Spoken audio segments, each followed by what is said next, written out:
ഇന്ന് ഞാനൊരു സ്പെഷ്യൽ പാസ്തയാണ് ഉണ്ടാക്കുന്നത്. ചീസൊക്കെ ചേർത്തിട്ടാണ് ഉണ്ടാക്കുന്നത്. ചീസ് വേണ്ടാന്നുള്ളവർക്ക് അത് ഒഴിവാക്കാം. പക്ഷേ ചീസ് ചേർക്കുകയാണെങ്കിൽ നല്ല ടേസ്റ്റ് ആയിരിക്കും. അതുപോലെ നമുക്ക് ഇത് എളുപ്പത്തിൽ ഉണ്ടാക്കാം. കാരണം ഇതിലുള്ള പാസ്ത സെപ്പറേറ്റ് വേവിച്ചെടുക്കുകയൊന്നും വേണ്ട. നമ്മൾ ഉണ്ടാക്കുന്ന മസാലയുടെ കൂടെ തന്നെ ആഡ് ചെയ്തിട്ട് പാസ്ത വേവിക്കാവുന്നതാണ്. അപ്പോൾ നമുക്ക് നോക്കാം ഈസിയും ടേസ്റ്റിയുമായിട്ടുള്ള ഈ പാസ്ത എങ്ങനെയാണ് ഉണ്ടാക്കുന്നതെന്ന്. പാസ്ത ഉണ്ടാക്കാൻ വേണ്ടിയിട്ടുള്ള പാത്രം ഞാൻ അടുപ്പത്ത് വെച്ചിട്ടുണ്ട്. ഇത് നന്നായിട്ട് ചൂടായിട്ടുണ്ട്.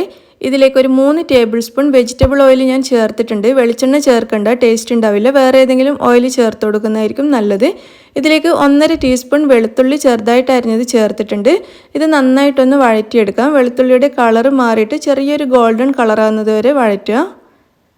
ഇതിൻ്റെ കളർ നന്നായിട്ട് മാറി വന്നിട്ടുണ്ട്. ഇനി ഇതിലേക്ക് 200 ഗ്രാം ചിക്കൻ ചേർത്ത് കൊടുക്കാം. ബോൺലെസ് ചിക്കനാണ്. അപ്പോൾ ഇത് ഞാൻ ചെറുതായിട്ട് കട്ട് ചെയ്ത് നന്നായിട്ട് കഴുകി വെള്ളമൊക്കെ കളഞ്ഞെടുത്ത ചിക്കനാണ്. ഈ ചിക്കൻ ചേർത്തിട്ട് 1-2 മിനിറ്റ് ഇതുപോലെ നന്നായിട്ട് വഴറ്റുക. ചിക്കൻ്റെ പിങ്ക് കളർ മാറിയിട്ട് ഒരു വൈറ്റ് കളർ ആകുന്നത് വരെ വഴറ്റുക. അതിനുശേഷം ഇതിലേക്കൊരു സവാള ചെറുതായിട്ട് അരിഞ്ഞത് ചേർത്ത് കൊടുക്കാം. ഇതിലേക്ക് ഒരു ക്യാപ്സിക്കം ചേർക്കാം. ഒരു തക്കാളിയും കൂടെ ചേർക്കാം. തക്കാളിയുടെ കുരുവും വെള്ളമൊക്കെ കളഞ്ഞതിന് ശേഷമാണ് ഞാൻ കട്ട് ചെയ്തിട്ട് ഇതിലേക്ക് ചേർത്തിട്ടുള്ളത്. ഇനി ഇത് മൂന്നും കൂടി ചിക്കനിൽ ചേർത്തിട്ട് നന്നായിട്ടൊന്ന് വഴറ്റിയെടുക്കാം. ഇത് കൂടുതൽ കളറൊന്നും മാറാൻ നിൽക്കണ്ട. ചെറുതായിട്ടൊന്ന് വാടി വരുന്നത് വരെ വഴറ്റിയാൽ മതി. സവാളയും ക്യാപ്സിക്കം ഒക്കെ ചെറുതായിട്ടൊന്ന് വാടിയിട്ടുണ്ട്. ഇനി ഇതിലേക്ക് 1/2 ടീസ്പൂൺ കുരുമുളക് പൊടി ചേർക്കാം. ഒരു 1/4 ടീസ്പൂൺ വരെ ചെറിയ ജീരകം പൊടിച്ചത്, 1 ടീസ്പൂൺ മുളക് പൊടി, ആവശ്യത്തിനുള്ള ഉപ്പ്, ഇത്രയും ചേർത്ത് കൊടുത്തിട്ട് നന്നായിട്ട് മിക്സ് ചെയ്യാം.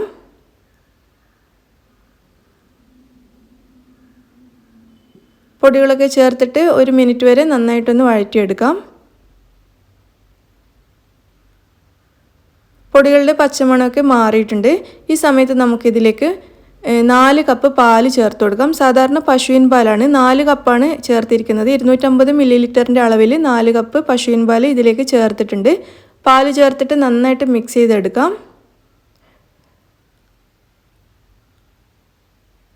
പാലിവിടെ നന്നായിട്ട് തിളച്ച് തുടങ്ങിയിട്ടുണ്ട്. ഈ സമയത്ത് ഇതിലേക്ക് നമുക്ക് 3 കപ്പ് പാസ്ത ചേർത്ത് കൊടുക്കാം. ഞാനിവിടെ ഫ്യൂസിലി പാസ്തയാണ് ചേർത്തിരിക്കുന്നത്. നിങ്ങൾക്ക് വേണമെങ്കിൽ പെന്നെ പാസ്ത അല്ലെങ്കിൽ മക്കറോണിയൊക്കെ യൂസ് ചെയ്യാവുന്നതേ ഉള്ളൂ. അപ്പോൾ പാസ്ത ചേർത്തിട്ട് നന്നായിട്ടൊന്ന് മിക്സ് ചെയ്ത് കൊടുത്തിട്ടുണ്ട്. 3 കപ്പ് പാസ്തയ്ക്ക് നമ്മളിവിടെ 4 കപ്പ് പാലാണ് ചേർത്തിരിക്കുന്നത്. ഇത് കറക്റ്റ് അളവാണ്. അപ്പോൾ നിങ്ങളിപ്പോൾ ഒരു 1.5 കപ്പ് പാസ്തയാണ് ഉണ്ടാക്കുന്നതെങ്കിൽ 2 കപ്പ് പാല് ചേർത്താൽ മതിയാവും. അപ്പോൾ പാസ്ത ചേർത്തതിന് ശേഷം ഈ പാല് വീണ്ടും നന്നായിട്ട് തിളച്ച് തുടങ്ങിയിട്ടുണ്ട്. ഈ സമയത്ത് നമുക്കിതിൻ്റെ തീ ഒന്ന് കുറച്ച് കൊടുക്കാം. അപ്പോൾ ഇനി നമുക്കിത് അടച്ച് വെച്ച് ചെറിയ തീയിൽ ഒരു 10-12 മിനിറ്റ് വേവിച്ചാൽ മതി. ആ സമയം കൊണ്ട് പാസ്ത നന്നായിട്ട് വെന്തോളും. പാസ്ത വെന്തിട്ടില്ല എന്ന് തോന്നുകയാണെങ്കിൽ കുറച്ചുകൂടി പാല് ചേർത്തിട്ട് വീണ്ടും ഒന്ന് വേവിച്ചാൽ മതി. അപ്പോൾ ഇനി ഇത് നമുക്ക് അടച്ച് വെച്ചിട്ട് ചെറിയ തീയിൽ വേവിക്കാം. ഞാനിതിവിടെ അടച്ച് വെച്ചിട്ടുണ്ട്. ഇടയ്ക്കിടെ ഇതുപോലെ ഒന്ന് തുറന്നിട്ട് ഇളക്കി കൊടുക്കുന്നത് നല്ലതാണ്. അതുപോലെ പാല് തിളച്ച് പുറത്തേക്ക് മറിയാതിരിക്കാൻ ശ്രദ്ധിക്കുക. എൻ്റേത് ഒരല്പം തിളച്ച് മുകളിലേക്ക് വന്നിട്ടുണ്ടായിരുന്നു. അപ്പോൾ അധികം തിളച്ച് പുറത്തേക്ക് മറിയാതെ ശ്രദ്ധിക്കുക. അപ്പോൾ ഒന്ന് ഇളക്കിയതിന് ശേഷം നമുക്കിത് വീണ്ടും അടച്ച് വെക്കാം. ഇടയ്ക്ക് ഇതുപോലെ ഒന്ന് തുറന്ന് ഇളക്കി കൊടുക്കുന്നത് നല്ലതാണ്. ഞാനിത് വീണ്ടും അടച്ച് വെച്ചിരിക്കുകയാണ്. ഇപ്പോൾ ഒരു 10-12 മിനിറ്റ് ആയിട്ടുണ്ട് നമ്മൾ പാസ്ത വേവിക്കാൻ വെച്ചിട്ട്. പാസ്ത നന്നായിട്ട് വെന്തിട്ടുണ്ട്.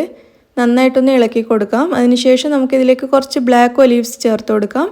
നിർബന്ധമൊന്നുമില്ല, ചേർത്ത് കഴിഞ്ഞാൽ നല്ല ടേസ്റ്റാണ്. നമ്മൾ പിസ്സയൊക്കെ ഉണ്ടാക്കുന്നുണ്ടല്ലോ, ഫജിറ്റ പിസ്സ, അതിൻ്റെയൊക്കെ ഒരു ടേസ്റ്റാണ്. ഇതിപ്പോൾ ഞാൻ ഉണ്ടാക്കുന്ന ഈ പാസ്ത എന്ന് പറയുന്നത് ചിക്കൻ ഫജിറ്റ പാസ്തയുടെ ഏകദേശം അതുപോലെ തന്നെയാണ്.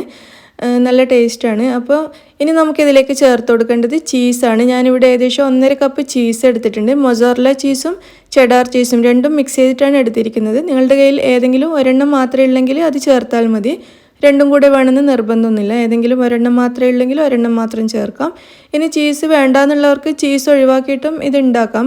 ടേസ്റ്റൊക്കെ ഉണ്ടാകും. പക്ഷേ ചീസ് ചേർത്ത് കഴിഞ്ഞാൽ ഒന്നുകൂടി നല്ല ടേസ്റ്റ് ആയിരിക്കും. അപ്പോൾ ചീസ് കയ്യിലുണ്ടെങ്കിൽ എന്തായാലും ചീസ് ചേർത്തിട്ട് ഉണ്ടാക്കുക. അപ്പോൾ ചീസ് ചേർത്തിട്ട് ഒന്ന് മിക്സ് ചെയ്തെടുത്തിട്ടുണ്ട്. ചീസ് ചേർത്ത് കഴിഞ്ഞാൽ പിന്നെ കുറേ സമയം വെച്ച് വേവിക്കൊന്നും വേണ്ട. ചീസ് ഒന്ന് മെൽറ്റായി വരുന്നത് വരെ മാത്രം വേവിച്ചാൽ മതി. ഇനി നമുക്കിതിലേക്കൊരു 1/2 ടീസ്പൂൺ വരെ ബേസിൽ ലീവ്സും ഒരു 1/4 ടീസ്പൂൺ ഒറിഗാനോ കൂടി ചേർത്ത് കൊടുക്കാം. ഇത് രണ്ടും ചേർത്തിട്ട് നമുക്ക് ഒന്നുകൂടി നന്നായിട്ട് മിക്സ് ചെയ്തെടുക്കാം.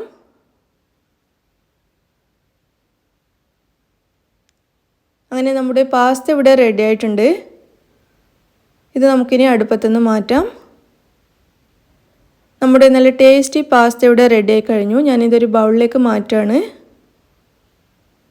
മുകളിൽ കുറച്ച് ചില്ലി ഫ്ലേക്സ് ഞാൻ ഇട്ട് കൊടുക്കുന്നുണ്ട്. നിർബന്ധമൊന്നുമില്ല, ഇഷ്ടമുള്ളവർക്ക് ഇട്ട് കൊടുക്കാം. അങ്ങനെ ചൂടോട് കൂടിയിട്ട് നമുക്ക് ഈ പാസ്ത കഴിക്കാം. നല്ല ടേസ്റ്റി ആയിട്ടുള്ള പാസ്തയാണ്. ചിക്കൻ നല്ലോണം വേണമെന്നുള്ളവർക്ക് കുറച്ചധികം ചേർക്കാം കേട്ടോ. ഒരു 300-400 ഗ്രാം വരെയൊക്കെ ചേർക്കാം. ഞാനിവിടെ ഇപ്പോൾ ഒരു 200 ഗ്രാം വരെ ചിക്കൻ മാത്രമേ ചേർത്തിട്ടുള്ളൂ.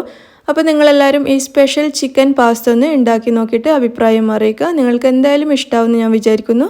ഇഷ്ടമാവുകയാണെങ്കിൽ ലൈക്ക് ചെയ്യാനും ഷെയർ ചെയ്യാനും മറക്കരുത്. താങ്ക്